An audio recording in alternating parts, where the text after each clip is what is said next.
Thank you. Good evening. My name is Rafael Reif. I'm MIT's president, and I'm truly delighted to welcome you all to our campus.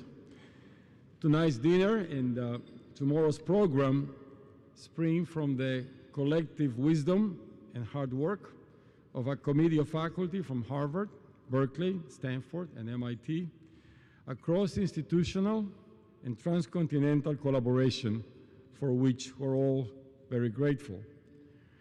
The group assembled here represents the global landscape of higher education and beyond.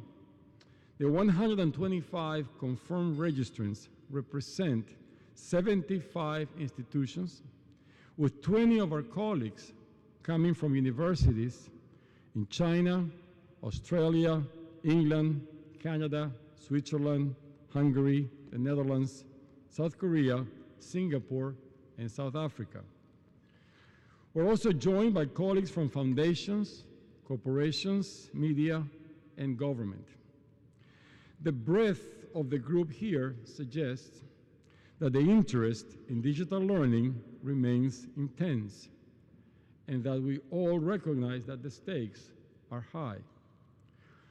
2 years ago, a number of college and university leaders gathered at Harvard and MIT to consider some of the most fundamental challenges and opportunities in higher education today. Last year, our colleagues at Berkeley and Stanford continued the conversation on the West Coast, bringing together an audience of academic leaders to explore new modalities of teaching and learning. 2 years ago, we had more questions than answers. Today, questions remain, but the seeds of those questions are beginning to bloom in our institutions and around the world. At our summit meeting 2 years ago, we said that we were on the front lines of a revolution in education. 3 years into the revolution, the numbers are striking. In our campus, our faculty have developed and launched 46 MITx courses, and 83% of MIT undergraduates have used MITx. In that same period, the edX consortium has grown to include 38 institutions. Is Anand in the room? Anand Agarwal? Is it more than 38 by now? Is it more than 38 by now? Okay. Right answer. edX hosts more than 450 courses and has reached more than 4 million unique users drawn from every country in the world. In 3 years through edX, more than 1 million learners around the world have taken MIT courses online, and that is almost 10 times the total number of living MIT alumni.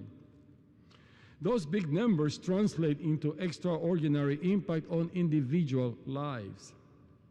Here is just one recent example. Vikash Kumar Mishra was raised in a remote village in India that had no access to the internet.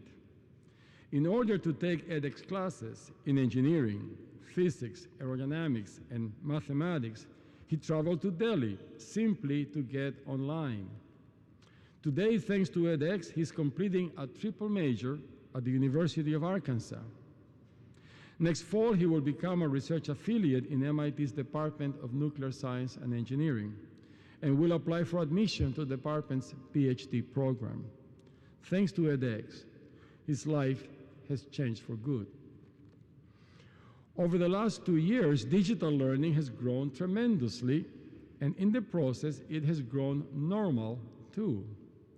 In 2013, people were seriously exploring the opportunities of blended learning.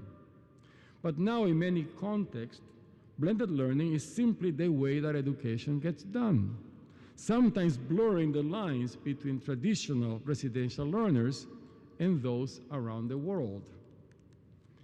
Many, including us, are experimenting with digital learning as a first approach to a subject, followed by in-person learning as a next step when students are ready for serious problem solving. This two-step approach could be implemented synchronously or asynchronously. For example, MITx offered a course last spring titled Entrepreneurship 101. Who is your customer? Of the nearly 55,000 students enrolled, we chose 47 to come to campus last August to participate in the inaugural MITx Global Entrepreneurship Bootcamp. They came from 22 countries and every background you can imagine: a physician, a former Olympian, a Harvard Law graduate, and a man who had never attended college. Together in person, they applied the lessons they learned online with the challenge of starting a company during their week at MIT. 9 teams pitched their ideas, with 2 continuing to build their startups following the conclusion of the bootcamp. This is just the beginning. A question we are here to answer is, where do we go from here? What the last 2 years have demonstrated is that it will take the collective insights of all of us to determine the path ahead. The program committee has structured tomorrow's event as a workshop with a focus on learning from one another. What experiments have been successful? What have we learned? What experiments did not succeed and why? What challenges and opportunities lie ahead? I'm truly thrilled that we have come together to continue this fascinating and important conversation. And I look forward to working with you to invent together the future of education. In a moment, I'm going to stop and allow you to enjoy dinner and each other's company. But as I mentioned, this summit represents the hard work and wisdom of a number of institutions and individuals, so I want to recognize just a few. First, my thanks to Harvard President Drew Faust for her vision and leadership. I'm privileged to call Drew a dear colleague and partner in this important work. Drew, thank you very much.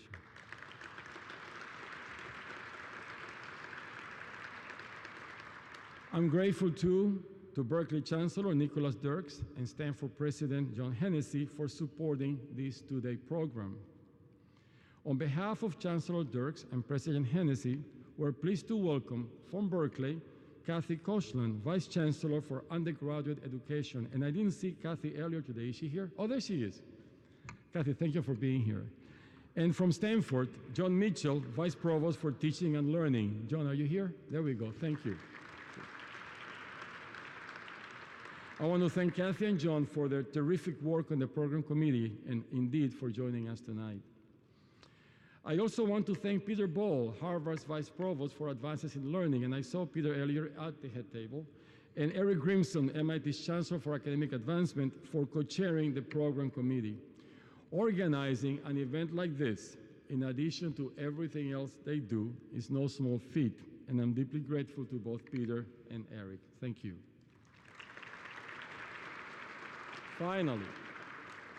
Finally, we are delighted, truly delighted, to welcome U.S. Undersecretary of Education Ted Mitchell and John Hockenberry, host of the radio show The Takeaway.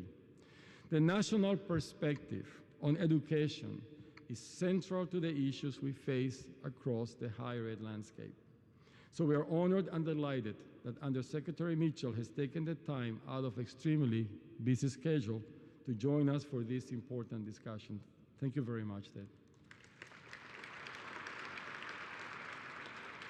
And after dinner, Mr. Hockenberry will moderate a discussion between Drew, Undersecretary Mitchell, and myself, and he already promised that he will ask the easy questions to me.